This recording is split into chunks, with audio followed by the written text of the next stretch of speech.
When my little sister got pregnant at 14, our parents forced me to fake the pregnancy and raise her baby as my own. I begged them to get her medical help, but they snapped. The only thing dying here is your selfishness. Put on the belly. I didn't fight. I just looked at her. That was nearly 2 years ago. Yesterday, I opened a card from her high school graduation. It was signed with 2 names. Can you imagine being forced to lie about the most intimate thing imaginable? To wear a fake belly and pretend you're pregnant, all because your family decided your little sister's future mattered more than your own? That's exactly what happened to me, and it was just the beginning of a twisted nightmare that nearly destroyed my life. My immigrant parents sacrificed everything to come here. They reminded me daily. So when I was accepted to medical school, it wasn't my dream. It was my duty. Every grade below an A meant I was ungrateful. Every moment not studying was betrayal. They planned my entire life. Doctor by 26, married by 27, grandchildren by 30, and a house big enough for them to move in. They tracked my study hours, chose my friends, and even interviewed my dates. When I suggested switching to teaching, my mother didn't speak to me for 3 months. But that was nothing compared to what they threatened to do to my little sister if I ever tried to leave. It started when I was 7. My father brought home a leather ledger after my sister Alice was born. In America, he said, showing me the book, children must pay back their parents.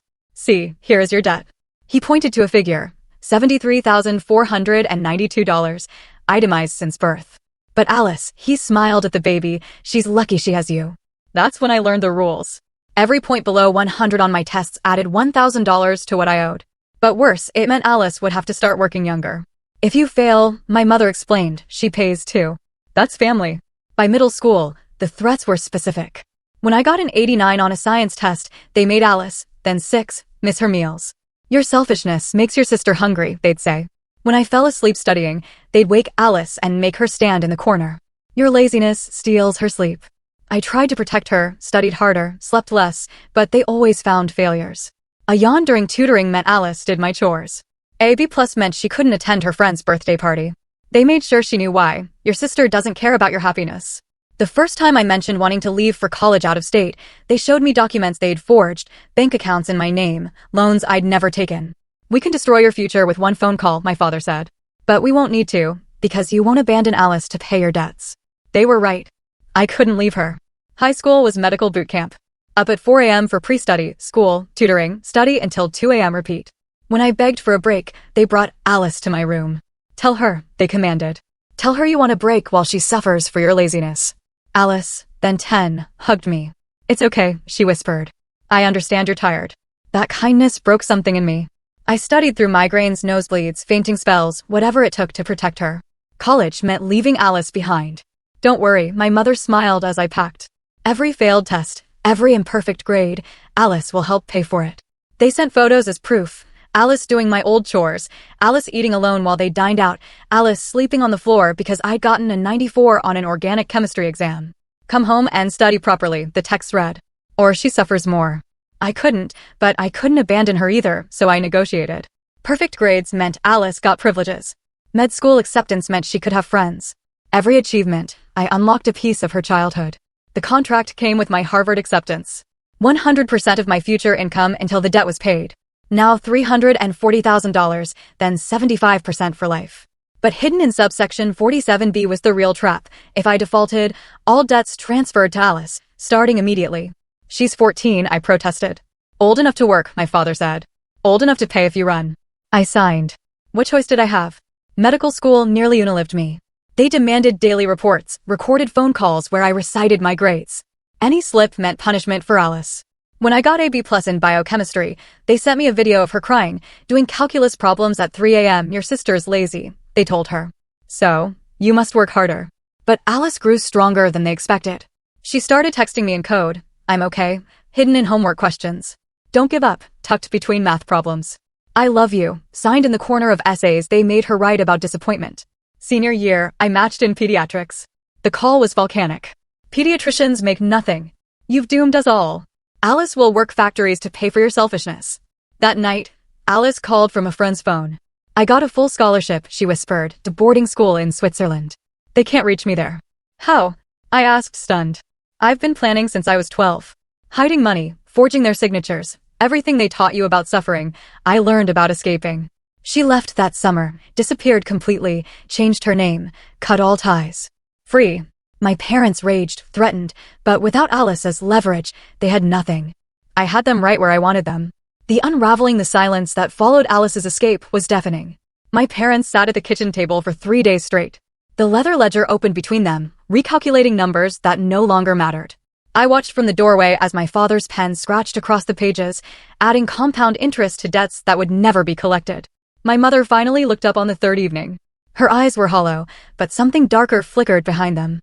She stood slowly, walked to the stove, and began preparing dinner as if nothing had happened, but I noticed her hands shaking as she chopped vegetables. The knife slipped once, twice. The third time, she embedded it in the cutting board and left it there. That night, they called a family meeting. I sat across from them at the same table where they had tracked my failures for 20 years. My father pulled out a new folder, thick with documents, bank statements, loan applications, investment accounts, all in my name, all fraudulent. He spread them across the table methodically. 23 separate accounts, loans totaling $847,000, credit cards maxed out, investment losses that would destroy any future I might build. My signature on every page, perfectly forged. My mother finally spoke. Her voice was calm, too calm. She explained how they'd been preparing for years. Every document backdated, every transaction carefully timed, a paper trail so thorough that even I almost believed I'd signed them. But they'd made one mistake.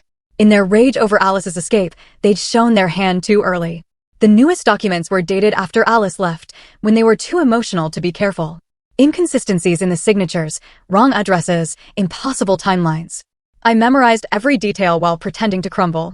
I let my shoulders shake, covered my face with my hands. Through my fingers, I watched them exchange satisfied looks. They thought they'd won. The next morning, I went to work at the hospital as usual.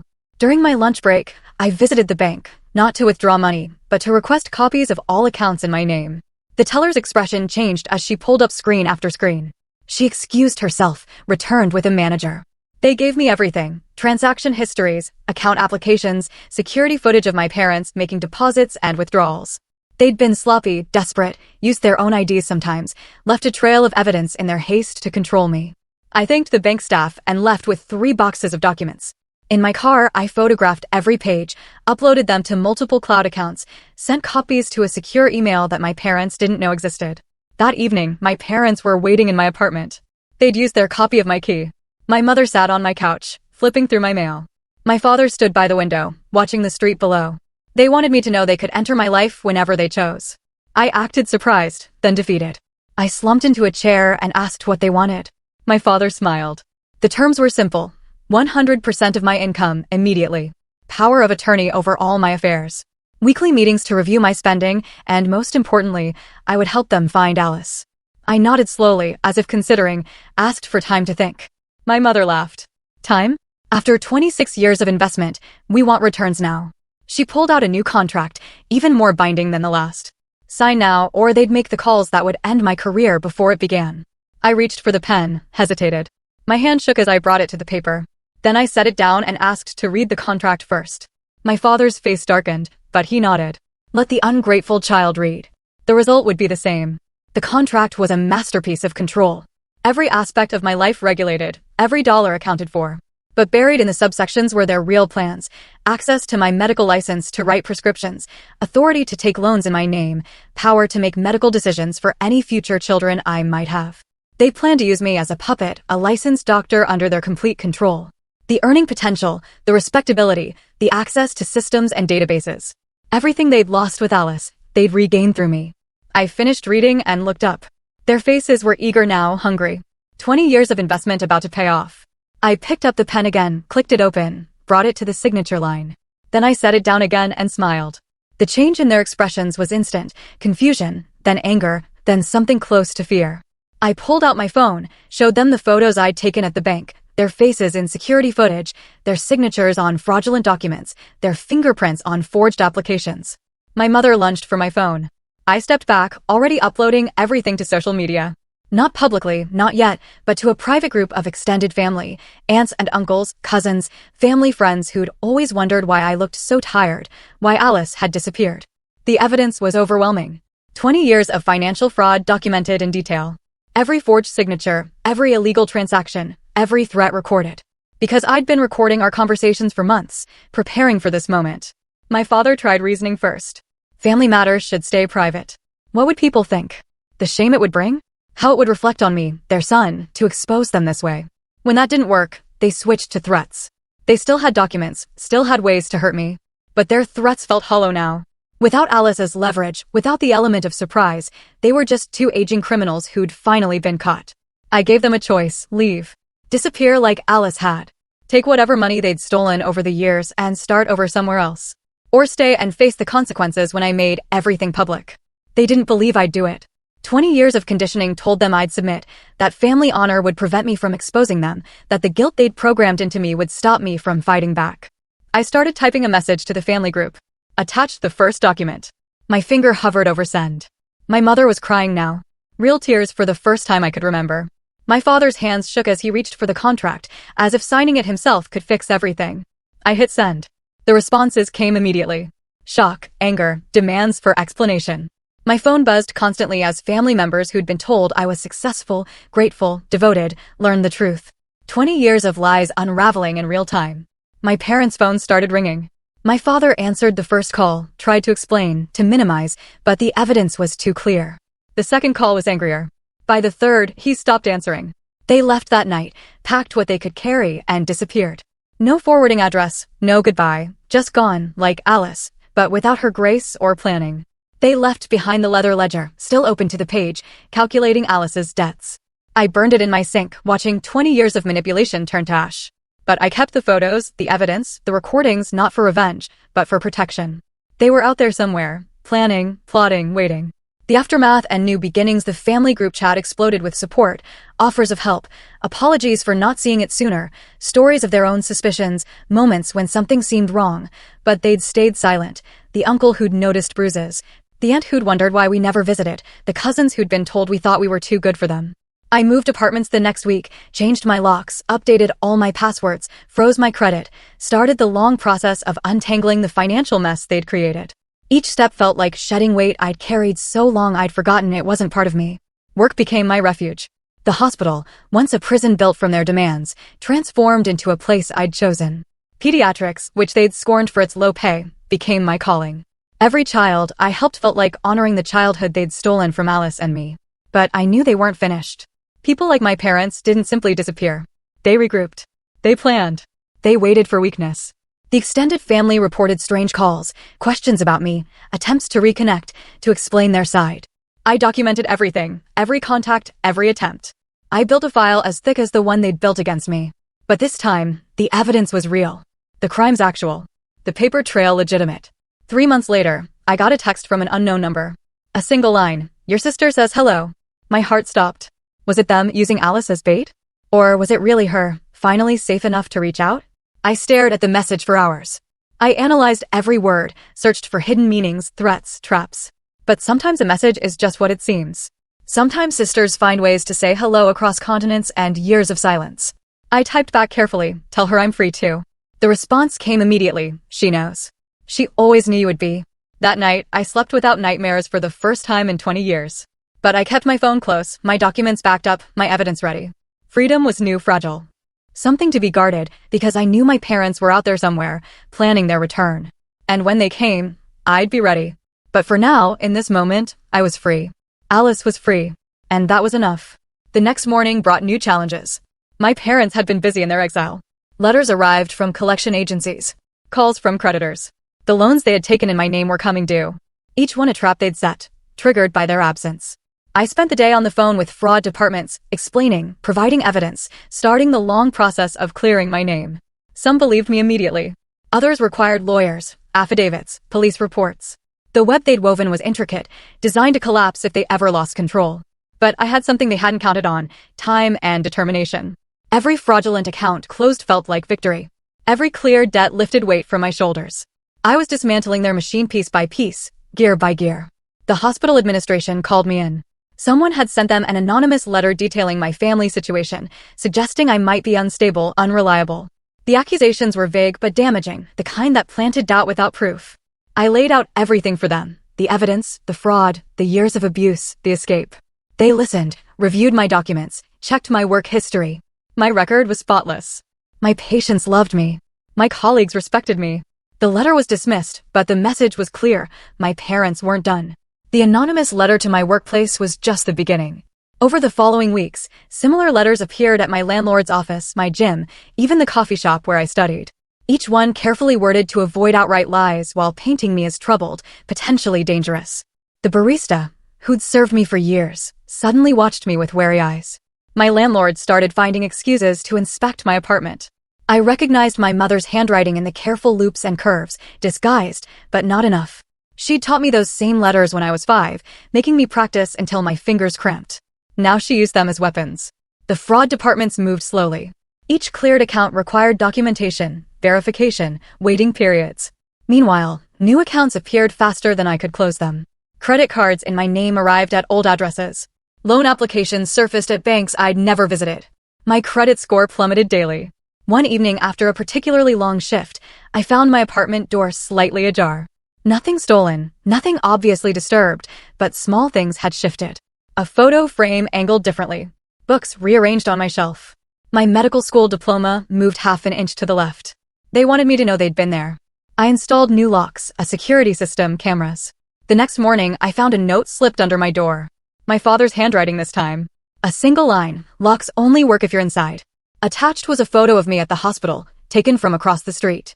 In the corner, barely visible, the timestamp showed it was taken while I was operating on a child.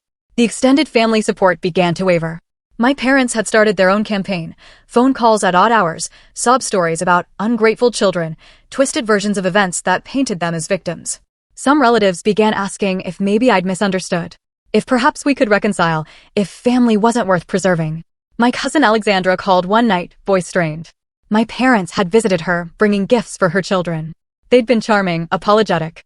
They'd shown her their own documents, bank statements showing money they claimed I'd stolen, forged, of course, but convincing. She didn't accuse me directly, but her doubt was clear. The hospital received more letters. Now they came from concerned citizens who'd heard troubling rumors, each from a different address, different handwriting.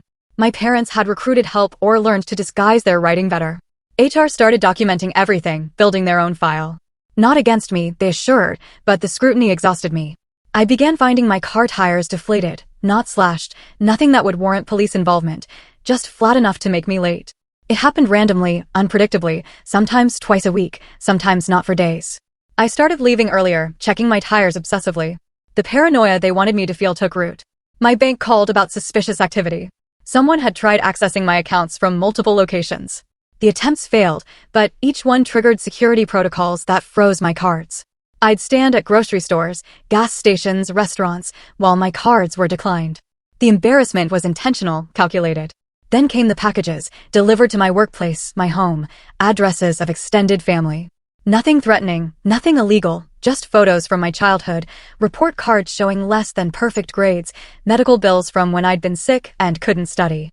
Each package painted me as the burden they'd always claimed I was. My aunt called, confused and hurt. She'd received a package with photos of family gatherings I'd missed, letters I'd supposedly written about being too good for family events. All forged, but mixed with enough truth to seem real. The doubt in her voice cut deep. My parents knew exactly which relationships to target. I hired a lawyer, spending money I didn't have. She reviewed everything, built a case for harassment. But harassment was hard to prove when the perpetrators stayed just within legal bounds. No direct threats, no physical harm, just a slow, methodical destruction of my life's foundations. The pediatric ward became my only sanctuary. My young patients didn't care about anonymous letters or family drama. They needed help, and I could provide it. But even there, my parents' influence crept in. A mother requested a different doctor, having heard concerning things. A father watched me suspiciously during rounds. One morning, I arrived to find my locker emptied onto the break room floor. Security footage showed nothing. The cameras mysteriously malfunctioning during that hour. My colleagues helped me gather my things, but I saw the questions in their eyes. How much smoke before there was fire? My parents grew bolder. I spotted my father outside the hospital one evening, talking to a security guard. By the time I reached the entrance, he'd vanished. But the guard now watched me differently, hand hovering near his radio when I passed. The financial harassment escalated. Collection agencies called during surgeries, leaving voicemails that filled my phone. Each call required hours to resolve, proving again that the debts weren't mine. But new agencies called daily, the cycle endless. My parents had found companies that didn't verify thoroughly before pursuing claims. I started sleeping at the hospital some nights, afraid to go home. The call rooms were small but secure. No windows for watching. Locks that actually worked. But sleeping at work raised more eyebrows, fed more rumors about my stability. Then I found the tracker on my car, hidden under the bumper, professional grade. How long had they been following me? Every safe space I'd thought I had was compromised. I left it there, not wanting them to know I'd found it. But I started taking different routes, parking blocks away, walking in circles. My cousin Theodore reached out, one of the few who still believed me. He'd been getting calls too. My parents asking about my schedule, my habits, my friends.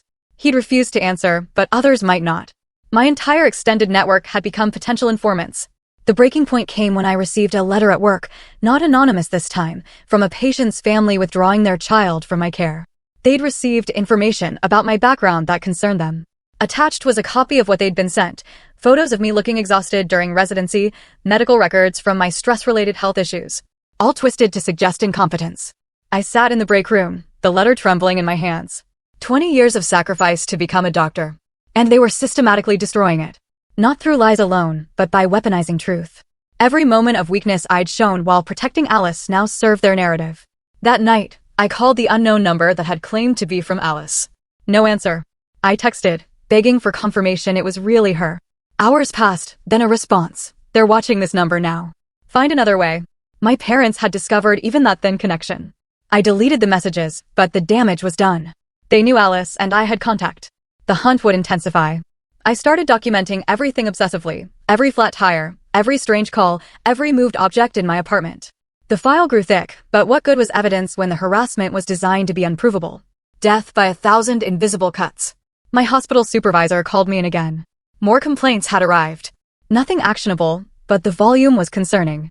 She believed me, she said, but the hospital had to consider its reputation. Perhaps some time off would help. Let things settle. I knew what that meant. Time off would become extended leave. Extended leave would become quiet termination. My parents understood institutional self-preservation better than I'd credited.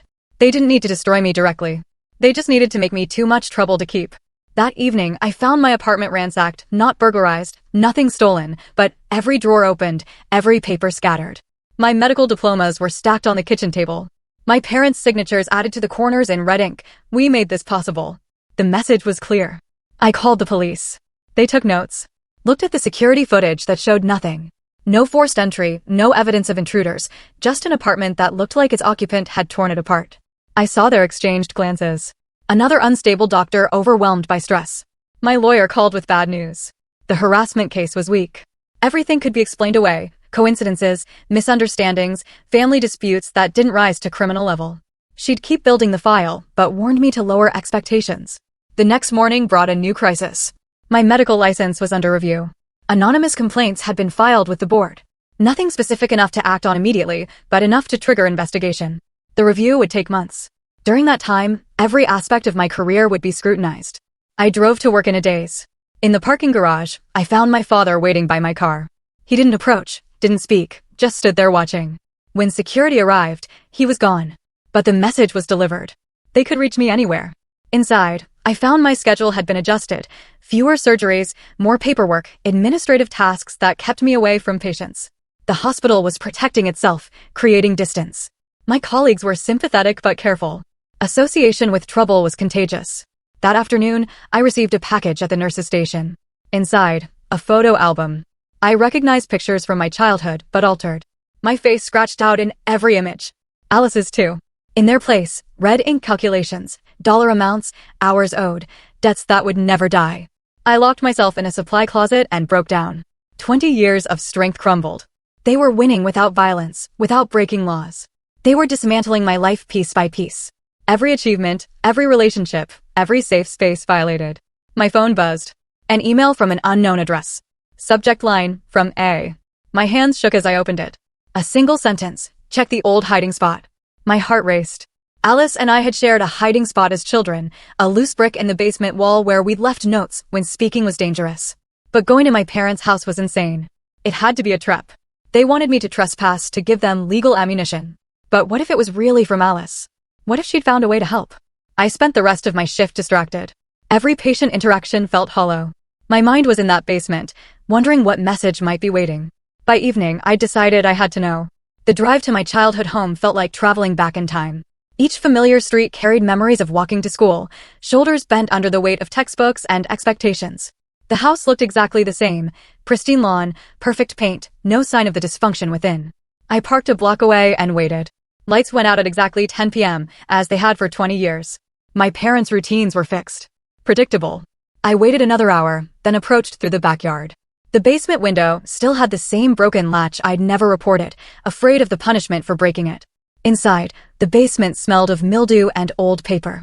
Boxes of my childhood achievements lined the walls, report cards, test papers, certificates, all evidence of their investment. I found the loose brick, pried it free. Inside, an envelope with my name in Alice's handwriting. But as I reached for it, the lights blazed on. My parents stood on the stairs, my father holding a camera.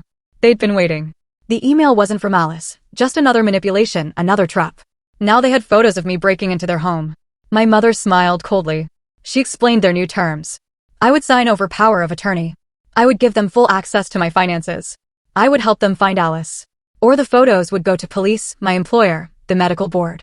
Breaking and entering, trespassing. More evidence of my instability. I stood slowly, my mind racing. The envelope was still in the hiding spot. Real or fake? I needed to know. I grabbed it as my father shouted. Inside, a single word in Alice's childhood handwriting, run. I pushed past them, my father grabbing at my shirt. My mother screamed about calling police. I broke free, sprinting through the house I'd once called home. Behind me, my father's heavy footsteps, my mother's voice on the phone, playing victim. I reached my car as sirens wailed in the distance. I drove carefully, legally, knowing they'd report my license plate. At the first red light, I called my lawyer, explaining everything.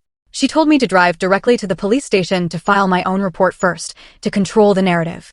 But I knew it wouldn't matter. They had photos. I had entered illegally. My word against theirs. And they'd spent months establishing me as unstable. The perfect trap, perfectly executed. I pulled into the police station as units raced past, heading to my parents' house. Inside, I explained everything. To a skeptical desk sergeant. The years of abuse, the harassment campaign, the forged email. He took notes, expression neutral, said detectives would be in touch. Hours later, I sat in an interrogation room. My parents had filed charges, breaking and entering, attempted theft, harassment. The detectives had their photos, their tears, their elderly victim act. I had conspiracy theories and family drama. I could see who they believed. My lawyer arrived as they read my rights. She'd brought some of my evidence, but it felt thin under fluorescent lights. Family disputes weren't criminal. Trespassing was. The detective suggested I focus on defending against real charges instead of making accusations. They released me on my own recognizance. Court date in 2 weeks. My lawyer warned me to stay away from my parents, to avoid any contact. As if I hadn't been trying, as if they weren't the ones hunting me. The fight for justice, I returned to find my apartment locks changed, an eviction notice on the door. My landlord had received the police report. Criminal activity violated my lease. I had 72 hours to vacate. My neighbors watched through cracked doors as I read the notice. The hospital had received the news too. Suspended pending investigation. My badge deactivated. My locker cleaned out and boxed. HR explained it was protocol. Any arrest triggered review. They'd wait for legal resolution, but the message was clear. Start looking for new employment. My phone rang constantly. Extended family who'd heard about my arrest. Some offering help, others distancing themselves. The narrative had shifted completely. I wasn't the victim anymore. I was the unstable son who'd broken into his elderly parents' home. I spent the night in my car, parked outside a 24-hour diner. Inside, I spread out my evidence. Financial fraud, harassment documentation, years of abuse records, all worthless against a simple trespassing charge with photographic evidence. My phone buzzed. Another unknown number. I almost ignored it, but desperation won. The voice was young, female, accented. She introduced herself as Alice's friend from Switzerland. Alice had heard about my arrest. She was coming back. I begged to stop her. Coming back meant walking into my parents' trap, but the line went dead. I called back repeatedly. No answer. Alice was returning, and I couldn't protect her any more than I'd protected myself. The next morning, I started apartment hunting with an arrest on my record. Most landlords ended conversations upon background check. My savings dwindled with hotel costs. My parents had achieved in months what 20 years of direct abuse hadn't, complete isolation. But I kept fighting. I found a weekly rental in a rough neighborhood. Cash only, no questions asked. I moved my few possessions, setting up security cameras immediately. If they found me here, at least I'd have footage. My lawyer called with strategy. Plead to lesser charges. Accept a restraining order. Focus on rebuilding rather than fighting. But accepting guilt meant validating their narrative. It meant giving them the final victory they'd orchestrated. I refused. We'd fight the charges, present our evidence, hope for understanding. She warned me about jury perception. Elderly immigrant parents versus their arrested son. The optics were terrible, but I couldn't plead guilty to entering my own childhood home. The medical board moved faster than the courts. Immediate suspension pending criminal resolution. Years of perfect record meant nothing against active charges. My career hung by threads my parents systematically cut. Then came unexpected hope. My colleague, Dr. Theodore, called. The pediatric ward had started a petition. Nurses, doctors, even janitors signing support. They'd seen my work. They knew my character. It wouldn't restore my license, but it reminded me I wasn't completely alone. More support emerged. The bank manager who'd helped expose the fraud wrote a character letter. The security guard who'd seen my father lurking came forward. Small voices against the storm, but voices nonetheless. My parents escalated again. They filed civil suits, emotional distress, defamation, elder abuse. Each requiring lawyers I couldn't afford, each adding to the narrative of their victimhood. The local news picked up the story. Successful immigrant parents betrayed by ungrateful son. I watched the coverage from my motel room. They'd given interviews. Tears perfectly timed. Showed the photos of me in their basement. Displayed the leather ledger as evidence of their sacrifice. The reporter never asked about the impossible debt calculations or why a child owed money for being born. But something else appeared in the coverage. A brief mention that their daughter had been estranged for years. No details, but a crack in their perfect parent image. I wondered if Alice had seen it wherever she was. That night, I dreamed of my childhood basement. Alice and I hiding notes in the brick, planning escapes. We were too young to execute. In the dream, she was free and I was trapped. When I woke, I realized it wasn't a dream. It was exactly what had happened. Court date approached like a storm. My lawyer prepared meticulously but warned me about bias. Judges saw family disputes daily. Elderly parents estranged from children. The sympathy rarely went to the younger generation. Prepare for the worst, she said. I prepared by working, not at the hospital, but at a free clinic in my rough neighborhood. Volunteer work only. No medical license required for basic care. The patients didn't care about my arrest. They needed help. I could still provide some. The clinic director, Dr. Alexandra, had her own story. Parents who'd controlled through guilt rather than debt. She understood immediately. Offered me regular volunteer shifts. No pay, but purpose. Something my parents couldn't steal. 3 days before court, I called again. Alice was in the country, watching, waiting. She had evidence, I said, but wouldn't reveal what. She needed to see how the hearing went first. I begged for more information, but I hung up. I spent those days in a haze, volunteering at the clinic, meeting with my lawyer, avoiding the increasing media coverage. My parents had given more interviews, each painting them as victims of American culture corrupting their children. The night before court, I couldn't sleep. I reviewed every document, every photo, every piece of evidence that might save me. But I knew the real evidence was simpler. 2 elderly parents with tears and photos versus their arrested son with conspiracy theories. Morning came too soon. I dressed in my only suit, the one I'd worn to medical school interviews. In the mirror, I looked guilty, exhausted, defeated. Exactly what the court would expect from someone who'd broken into his parents' home. The courthouse steps were crowded. Extended family had come, divided into camps. Some supporting my parents, others maintaining neutral distance. A few brave souls nodded at me. Most avoided eye contact. Inside, my parents sat with their lawyer. They'd aged in the months since I'd seen them. Played up their frailty. My mother clutched tissues. My father leaned on a cane I'd never seen before. The performance was beginning. As we waited for the judge, I scanned the gallery. Colleagues from the hospital, the bank manager, Dr. Alexandra, all risking association with scandal to support me, but no Alice. Whatever evidence she had, she wasn't ready to reveal it. The bailiff called us to rise. The judge entered, expression neutral. She'd review evidence, hear testimony, decide if my life would be destroyed by a single moment of desperate curiosity in my childhood basement. My lawyer squeezed my shoulder.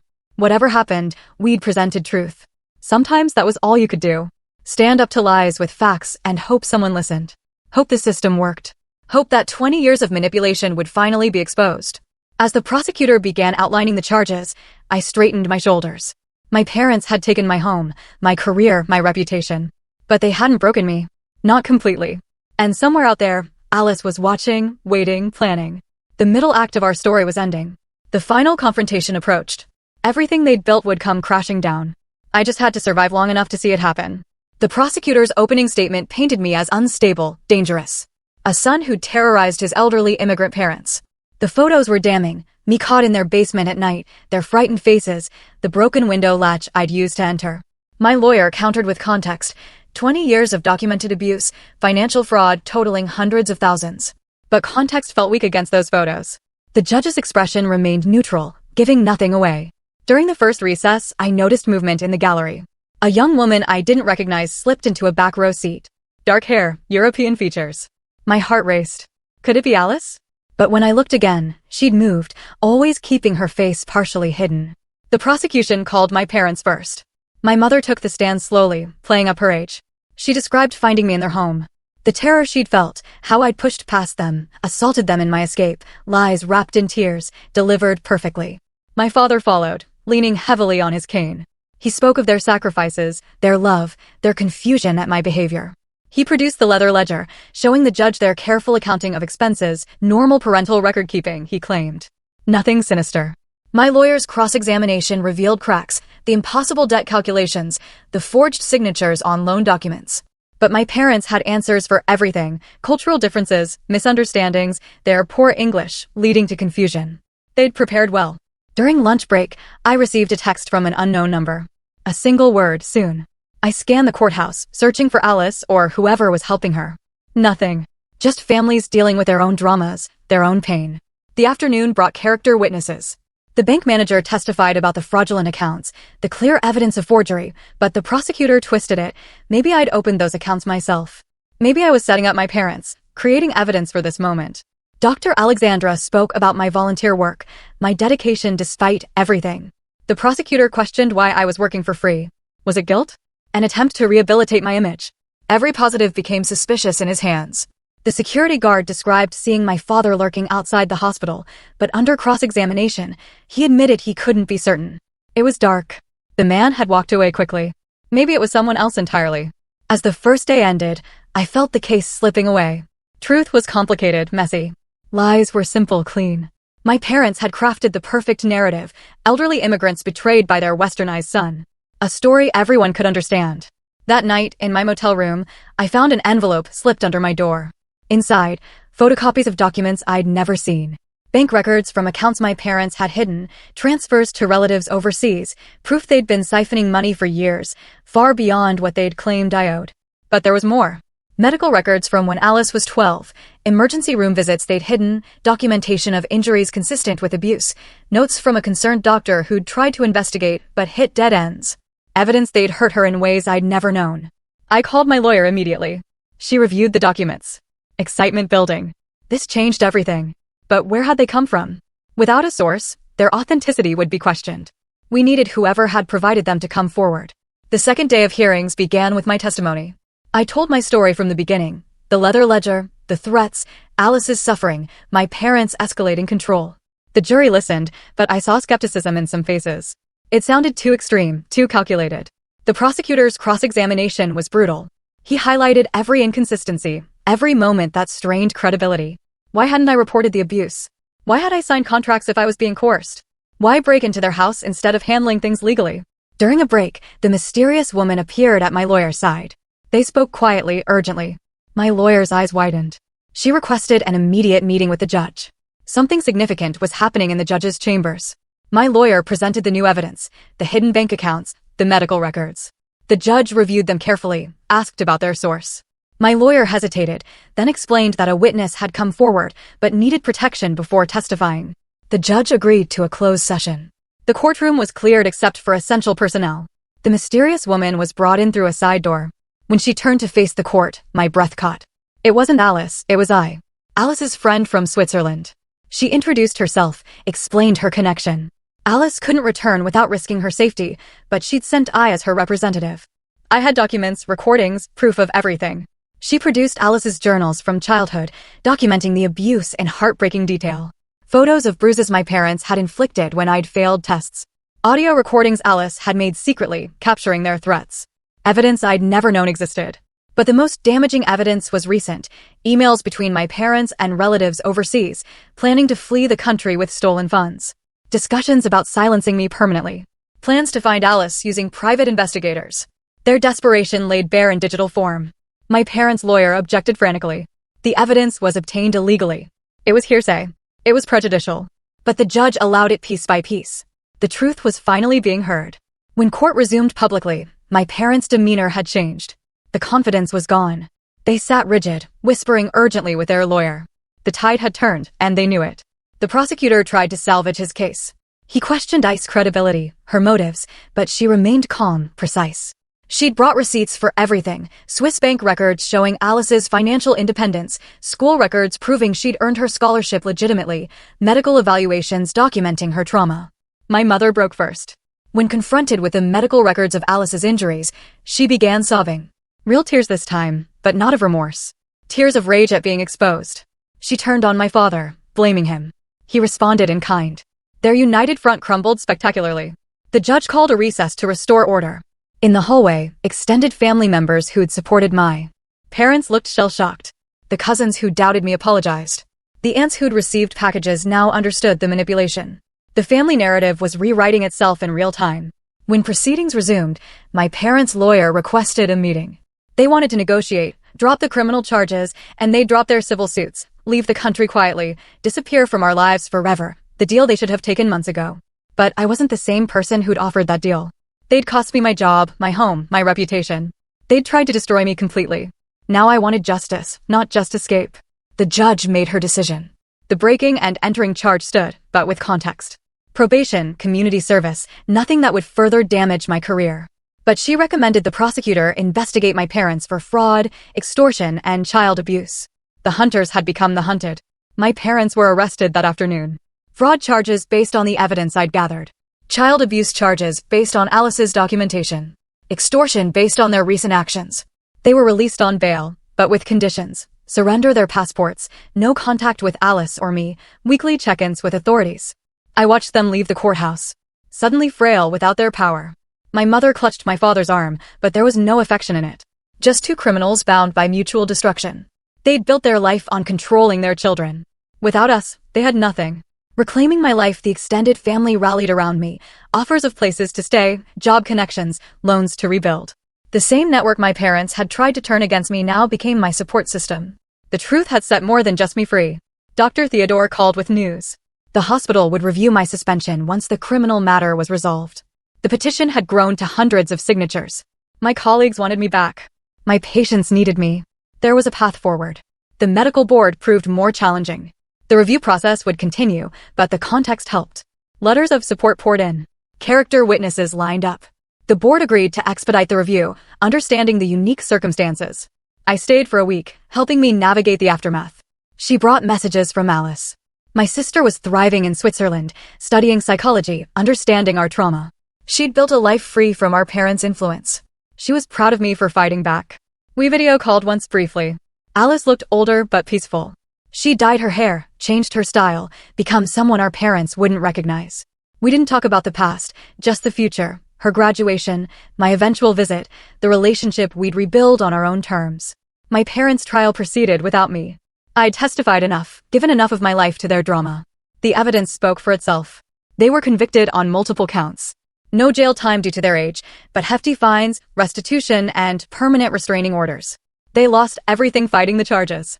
The house sold to pay legal fees. The hidden accounts frozen and seized. The extended family cut contact. They'd pursued the American dream through their children's nightmares. Now they had neither. I heard they moved to a small apartment across the country. Still together, bound by shared crimes if not love. Still blaming each other, still refusing to acknowledge what they'd done. But they were no longer my problem. The clinic offered me a permanent position once my license was reinstated. Modest pay, but meaningful work. Dr. Alexandra became a mentor, helping me process the trauma while serving others. I found purpose beyond my parents' demands. 6 months later, my medical license was fully restored. No restrictions, no conditions. The board acknowledged the extraordinary circumstances. I could return to the hospital, to pediatrics, to the career I'd actually chosen. But I stayed at the clinic. The hospital represented my parents' dreams, not mine. The clinic was where I'd rebuilt myself, where patients saw me as a healer, not a scandal, where I could help children without remembering my own stolen childhood. I found a small apartment near the clinic. Nothing fancy, but mine. Decorated with photos of colleagues, friends, the life I was building. No leather ledgers, no debt calculations, no one tracking my failures. Alice visited for my birthday. First time in 5 years we'd been in the same room. We didn't talk much, didn't need to, just sat together, free. She gave me a photo from Switzerland, her graduation. Her smile genuine, unmarked by fear. The future we'd both earned. The extended family slowly healed. Cousins reconnected. Aunts shared their own stories of suspicion and regret. We built new traditions, free from my parents' poison. Holidays focused on joy, not obligation. Gatherings based on want, not debt. I started therapy, finally processing 20 years of control and manipulation. Understanding how they'd shaped me. Learning to trust my own decisions, to value myself beyond achievements, to exist without constantly calculating costs. My therapist helped me understand the ledger's true purpose. Not just financial control, but emotional programming. Every entry trained me to see myself as a burden. Every calculation reinforced that love was transactional. Breaking free meant more than paying debts. It meant rejecting the entire framework. The nightmares faded slowly. Some nights I still woke in panic, checking locks, reviewing evidence. But those nights grew rarer, replaced by dreams of the future, of visiting Alice, of helping children heal, of living without fear. I kept one photo from my childhood, Alice and me in the backyard before the ledger, before the debts. Just two kids playing, innocent, free, a reminder of who we were before they tried to remake us, who we could be again. My colleagues at the clinic became chosen family. We shared meals, celebrated victories, supported each other through challenges. They knew my story but didn't define me by it. I was just Doc to them. Someone who understood suffering and chose healing. The day I paid off my student loans felt monumental. Not because I owed my parents anything, but because I'd done it myself. Every payment my choice, every dollar earned through my own work. Financial freedom to match the emotional freedom I'd fought to claim. Alice called on the anniversary of her escape. We made it tradition, celebrating the day she saved herself and ultimately saved me, too. Her courage had broken their system, shown me resistance was possible, proved that freedom existed beyond their control. I dated eventually, cautiously, explaining my past when trust developed. Some couldn't handle the complexity. Others admired the survival. I learned to recognize genuine care versus transactional interest, to accept love without calculating its cost. The clinic expanded and I helped train new doctors, young idealists wanting to make a difference. I shared my story when relevant, showed them that purpose could emerge from pain, that serving others could heal yourself, that choosing your path mattered more than meeting expectations. One day, I received a letter forwarded from the hospital, my parents' handwriting. I almost threw it away unopened, but curiosity won. Inside, not apologies, not recognition, just requests for money, for contact, for another chance to control. I burned it like I'd burn the ledger, but without ceremony this time, just practical disposal of toxic waste. They were strangers now, DNA donors who'd lost the privilege of parenthood through their own choices. Their letters couldn't touch me anymore. Alice finished her psychology degree, specializing in family trauma. She published papers on coercive control, financial abuse, intergenerational trauma, never naming us, but helping others recognize the patterns, turning our pain into prevention for other families. We talked about writing our story someday. Not for fame or revenge, but for the children still trapped in ledgers, still calculating their worth in debt, still believing love required suffering. Maybe words could reach them like Alice's escape had reached me. The clinic became my legacy, not the prestigious hospital career my parents had demanded, but a place where healing happened daily, where children got care regardless of payment, where their worth wasn't calculated in dollars, where love was freely given. I mentored young doctors facing family pressure. Helped them navigate cultural expectations while claiming autonomy. Showed them that honoring parents didn't require sacrificing yourself. That respect could coexist with boundaries. That choosing your path wasn't betrayal. 5 years after the trial, I felt truly free. Not just legally or financially, but emotionally. The constant weight gone. The mental calculations stopped. I could make decisions without hearing their voices. Could succeed or fail on my own terms. Alice and I planned a siblings trip somewhere neither of us had been. No memories attached. Just two adults choosing to spend time together, building the relationship they'd tried to destroy, proving that love could exist without ledgers. I kept all the evidence, though. Boxes in storage, not from paranoia, but wisdom. Proof of what happened, protection against rewriting history, documentation that validated our experience when doubt crept in. Truth preserved against future manipulation. The hospital occasionally reached out about returning.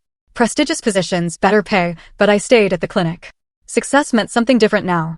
Not titles or income, but lives touched, children healed, families helped, purpose beyond profit.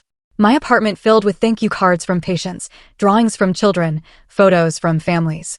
No prestigious diplomas on the walls, just evidence of impact, proof that my worth wasn't measured in degrees or dollars, but in service freely given. I learned to cook recipes my mother had never taught me, built traditions she'd never allowed, created a home that welcomed chosen family, filled spaces with joy instead of judgment, proved that heritage could be honored without perpetuating harm. The day I realized I hadn't thought about my parents in weeks felt like a milestone. They'd consumed so much mental space for so long, but now days passed without their shadow. Weeks focused on present purpose, not past pain. Freedom measured in mental quiet. Alice sent photos from her practice. Her office filled with resources for abuse survivors. Her wall displaying degrees earned through her own effort. Her smile reaching her eyes. We'd both become healers, just differently than our parents had demanded. I sometimes wondered what they told themselves, how they justified the empty apartment, the lost children, the family that abandoned them, if they ever recognized their role. But those wonderings grew brief, unimportant. Their narrative no longer concerned me. The clinic staff became expert at recognizing controlling families.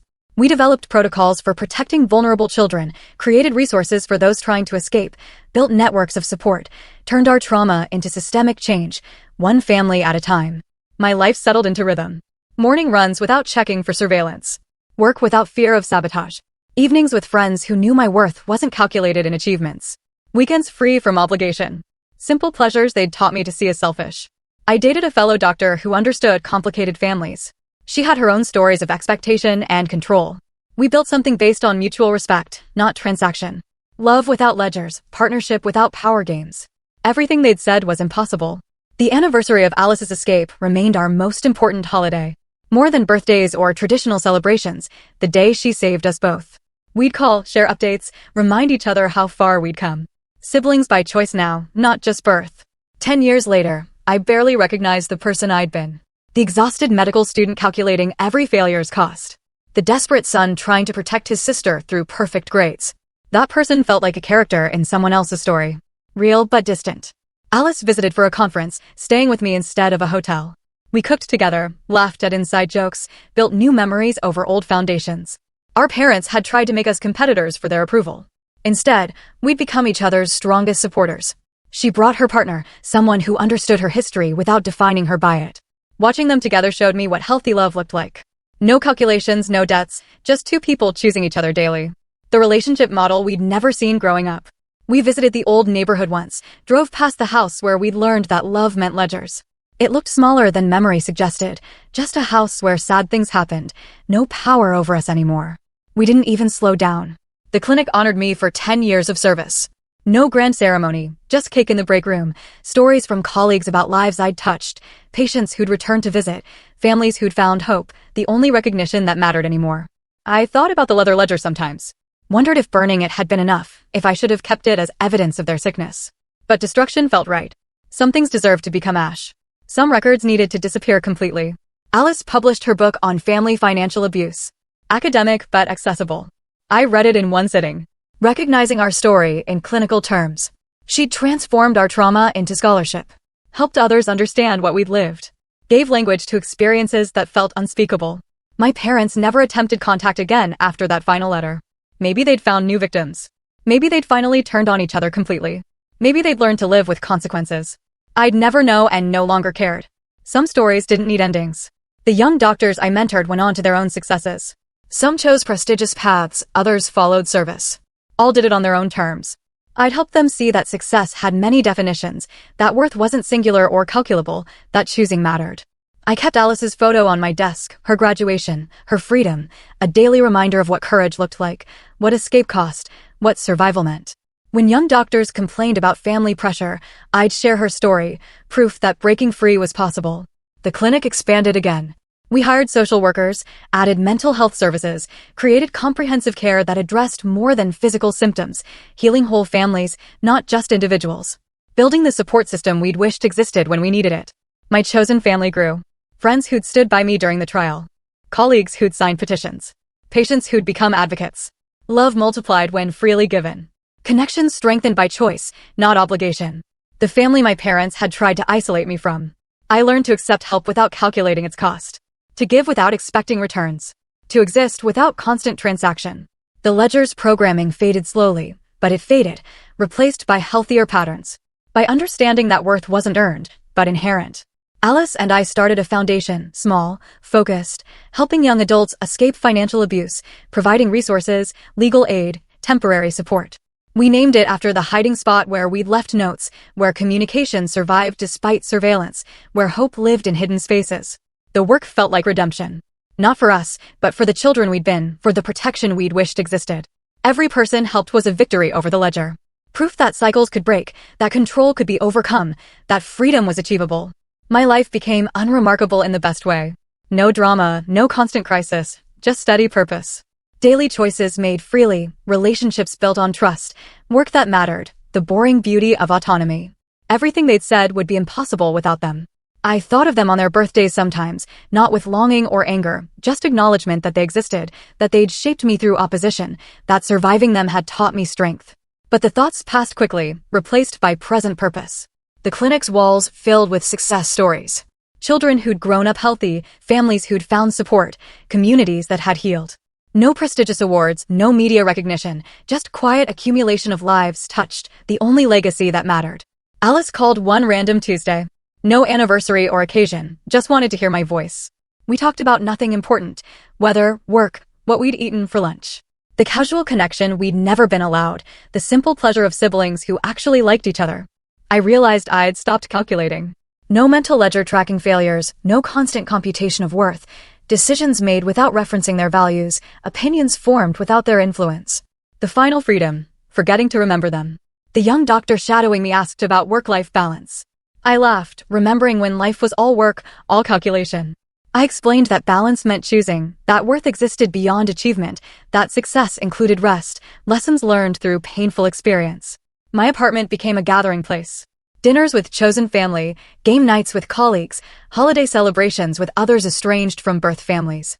Creating traditions based on joy, not obligation. Proving that family could be built, not just born into. Alice's next visit felt different, lighter. We spent less time processing the past. More time enjoying the present. Cooked meals without discussing old hunger. Laughed without referencing old tears. Built new memories untainted by trauma. The relationship we'd always deserved. I stopped checking for surveillance. Stopped documenting every interaction. Stopped living in defensive mode. The hypervigilance faded. Trust grew. The world became less dangerous. Not because threats disappeared, but because I'd proven I could survive them. The clinic received a large anonymous donation. I suspected Alice, but she denied it. Maybe a grateful family. Maybe someone who understood our mission. Money given freely without strings. The opposite of everything the ledger had represented. Generosity without calculation. I mentored a young woman whose parents had their own ledger. Different culture, same control. Helped her understand the pattern, plan her escape, build her future. Watched her transform from frightened to free. Proof that our story wasn't unique, but survival was possible. My colleagues joked about my Spartan office. No diplomas displayed, no awards showcased. Just patient artwork and family photos. The achievements that mattered couldn't be framed. The worth that counted couldn't be displayed. The success that satisfied couldn't be seen. Alice sent updates from conferences where she spoke. Rooms full of professionals learning to recognize financial abuse. Families understanding generational trauma. Systems changing slowly but surely. Our pain transformed into prevention. Our survival becoming others' roadmap. I finally felt ready to date seriously. I found someone who understood that love meant choice, that commitment didn't require control, that partnership involved equality. We built slowly, carefully, testing trust, establishing boundaries, creating something healthy from scratch. The foundation grew beyond our initial vision. Volunteers who'd escaped their own ledgers, donors who'd understood the cause, partnerships with other organizations, a network of support we desperately needed, now available for others facing familiar prisons. My life found rhythm without rigidity, structure without suffocation, purpose without pressure. The balance they'd never taught because it threatened their control. Days filled with chosen obligations, evenings free from calculated worth. The life they'd said would be empty. I kept one thing from the trial, the photo of them being arrested. Not for satisfaction, though that existed, but as a reminder that consequences were real, that justice, however imperfect, was possible. That standing up to abuse could succeed. Evidence for dark days when doubt crept in. Alice published another paper. This one on sibling bonds under coercive control. How abusers use children against each other.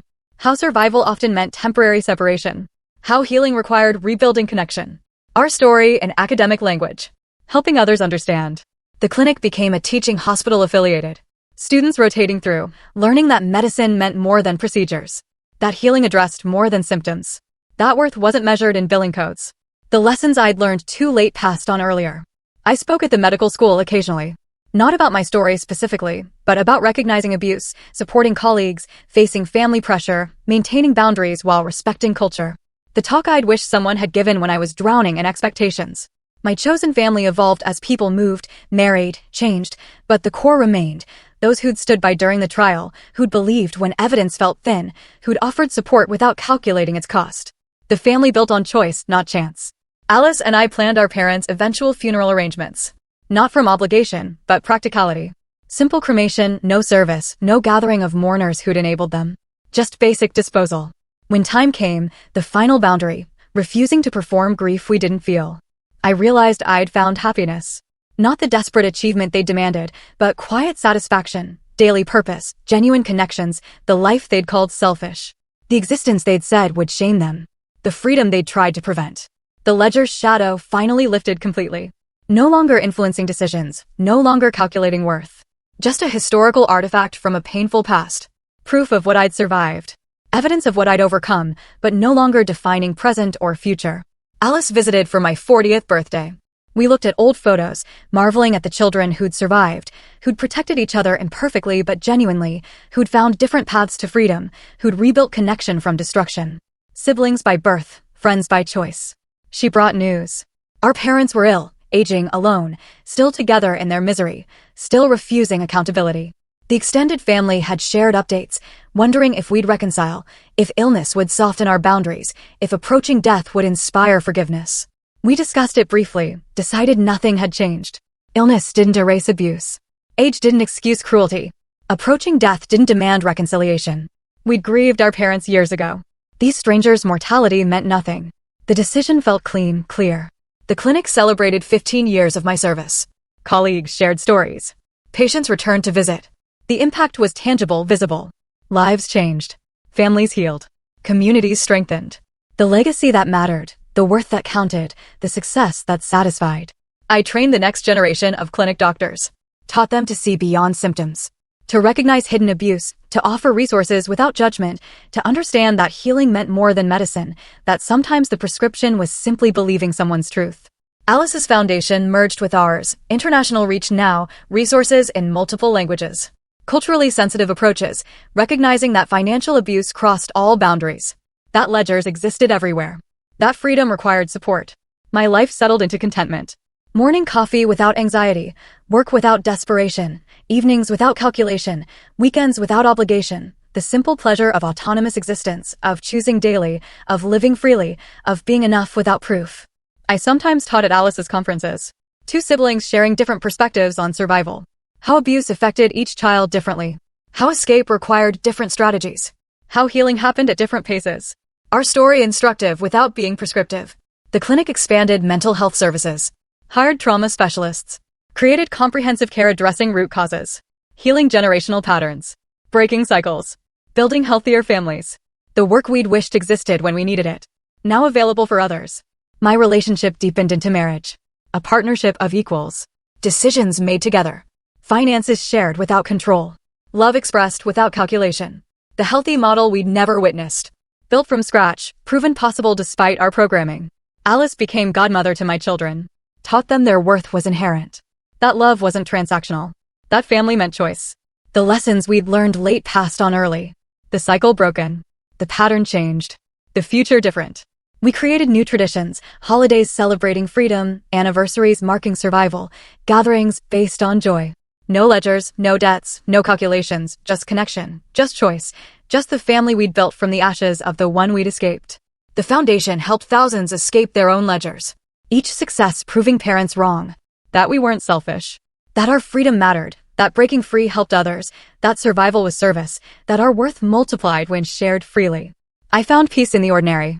Grocery shopping without checking for surveillance. Sleeping without nightmares. Living without fear. The boring beauty of safety, of autonomy, of freedom. Everything they'd said would be impossible. Everything they'd tried to prevent. My children grew up visiting the clinic, seeing service modeled, understanding that worth meant contribution, that success had many forms, that helping others helped yourself. The values I discovered despite my upbringing, passed on naturally. Not forced.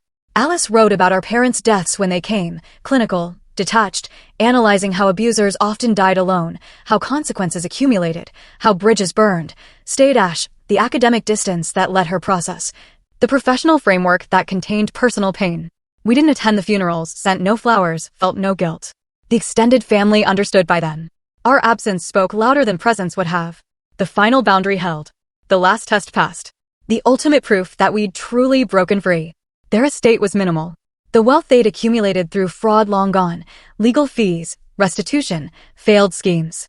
They died as they'd lived, calculating worth that didn't exist, chasing debts that weren't real. Together, but alone. The ending they'd written themselves. We donated their ashes to medical research.